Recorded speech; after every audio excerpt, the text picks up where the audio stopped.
Okay, I'm going to walk you through how to use the first 10 slides or so of this presentation up to the war. And this will be all stuff that we're relatively familiar with. So I'm going to get my mouse going here. Here we are. So this presentation, the goal of this one is to be able to reconstruct the past by looking at a couple of different various perspectives on the Dakota War of 1862. As we are working through, this website is going to be the one that we're really focused in on. These tabs correlate to the presentation. This video walks from here to there. There are some normal kind of off-white grayed out slides with the instructions. And then there are some kind of bluish slides that we'll be editing and putting our space for. On the bottom here, on the bottom of this slide, and many of the slides, you'll see the title for the specific web page that you'll be on. So on the bottom of this tab right here, where my mouse is, you might go off and see that it will say home. If it says home, I click this button. That will give me more information. Starting easy, use the box on the right to write down anything that you are familiar about the U.S. Dakota War. So I can go over to this box and I'm going to edit it. And the way that you edit is click and you'll be able to type whatever text you have, your thoughts. Maybe you'd like to go up here and you'd like to use a list. You may do so by clicking that number 1. Perhaps you'd like to use a point form note. You may do so by clicking right here. The list button is right there. And perhaps you just would like to write. You'll notice right here, I have enabled the shrink text on the overflow option. That means as I'm typing into this box and typing, it's going to automatically change the size of my text by how much I'm writing. If you ever get to a box and you're unable to, click this button on your box, kind of like a equal sign with some arrows on top, and then select the shrink text on overflow. So you'll type your sentences here. On the next slide, you'll notice that it asks for what are the 4 groups that were involved in the U.S. Dakota conflict. This group's traditional homeland is located in the dark red section on the map. I would put the answer into this box. Then on this one, this group was interested in controlling the Native Americans through trade relationships. They believed that without their help, the Native Americans would become extinct as a people. That goes here. This group was interested in spreading their religion. They were primarily Christian, and they believed that they were helping the Dakota people. That group's name goes here. And that's a group now that we've seen as a vocab word in Unit 4. We used their reasons for kids who wrote Essay A, looking at why the missionaries, the fur traders and government officials would want to make treaties.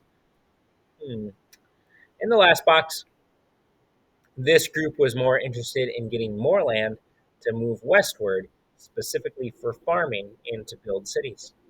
So that's how to use these 4. Now we're on another slide, and you'll notice on the bottom, it says newcomers right down here. That lets me know that if I was to go back to my website, my answers for that slide could come from clicking the newcomers section. Pop back into it. In the blue box, name a key figure that was a part of each group mentioned in the space below the blue box. So again, right here, I'd put down the name of someone who is a key figure, kind of an important figure inside the Dakota people. So to complete this, you'll use that sidebar, which is called Key People on the website, under Newcomers, and an example for St. Peter Middle School is right here. a teacher, Paul Gemming. So I'll go to newcomers, and it says it's under key people.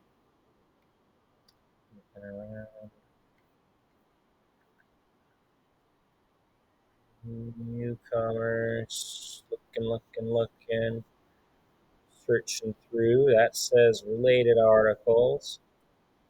That says missionaries. Hey, missionaries, key people. So I could go up to my document and I'm going to put down Gideon Pond, because these Pond brothers wrote an interesting book about their life here. Gideon Pond. And that's how I found that answer. I clicked the newcomers tab, I went to the missionary page, and I found the name of somebody. Let's go delete all of this. That beep tells me that my coffee is ready to go. Let's go to, here we go, perfect.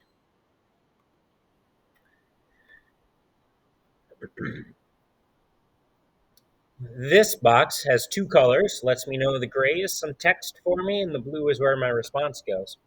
What potential conflict do I see with Lincoln's 1862 Homestead Act? So as I go through here, I'm going to go off and I'll delete this text and place my answer in this box, and I'll write in complete sentences. So I'll read through this, and I'll start listening and looking for what potential conflicts there will be. Pop back out to my full mode. What potential conflicts? That's what I'm trying to answer right now. In 1862, the Homestead Act, signed by President Abraham Lincoln, allowed settlers easier access to land by offering free 160-acre segments to settlers with the requirement that they show an improvement to their acreage after 5 years. So 160, we can roughly kind of go for, that's a lot of land. The average house, we can put at about half to 3/4 of an acre of land. As you go down into Old Town, St. Peter, those houses are on about half an acre, little bit under. So this is quite a lot of land, and you got it for free as long as you were able to show improvement. Farm.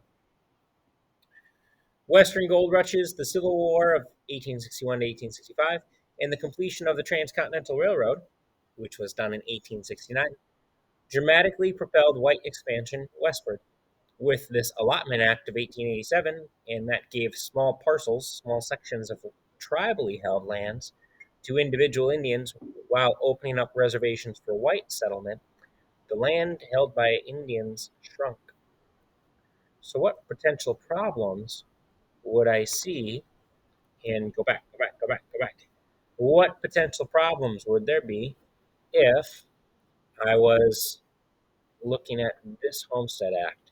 So I might go through here, and it sounds like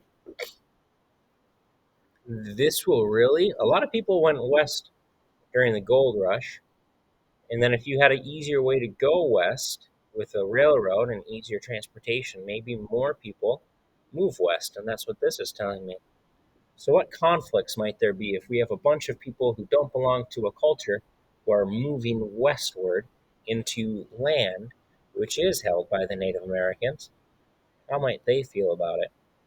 And I'm going to click here as my example from last time, and I'm going to press shrink text. And now that's rechanged the size of my text. I wonder if this box will. Yep, shrink text. So you'll put your response right here. On our next slide, you'll watch this video and you'll tell me what that treaty process was like, which is a very common question for us in the last couple of weeks here, and especially for students who did SAB, this is a very common one. Make sure that shrinks for you. And my next slide looks at this painting, and this painting is the painting of the Treaty of Traverse des Sioux by Francis David Millet, and it's currently on display at the Minnesota Capitol. You'll highlight all of this, and you'll delete it, and you'll put down 2 to 3 sentences of what you see. The trader's paper is spelt as in trading with someone. What argument could there be that it should be also spelt traitors, as in someone who betrayed you? Now, I might be thinking back to my last unit about what those traders' papers were, and if I'd really like to, I can go off and I can click here on this link, and it will bring me up to the traders' papers section inside of that website. So I'll click here, and I can remind myself that the traders' papers is in kind of a sneaky action that was done, and it tricked the Dakota into a payment plan with the fake debts that the fur traders had. The traders took this opportunity to write down and get on government official that those monies that the Native Americans were supposed to get is actually going to the treaty, to the fur traders. So that's my reminder. Then I can come back here and I can put my response. There is a picture of the traders' papers. This is the third copy that was signed. It's not super easy for me to read, and I can see we, the undersigned chiefs, soldiers, and something of the Wapaton, Alexander Ramsey, power of the United States. I want to take a few seconds to justly due to them, and I don't even speak this language. Bans to pay the individuals hereafter designated, and it's hard for me to go through this. What big hurdle might the Native Americans have had when they were signing this document of the traders' paper?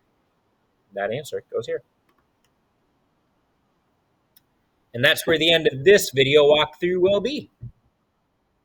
Go back, replay it as much as you would like, stop it on each slide, and take time to ensure that when you are filling this out, you are putting down responses that will help demonstrate your understanding. Write in complete sentences, follow all the instructions, refer to this video if you need to.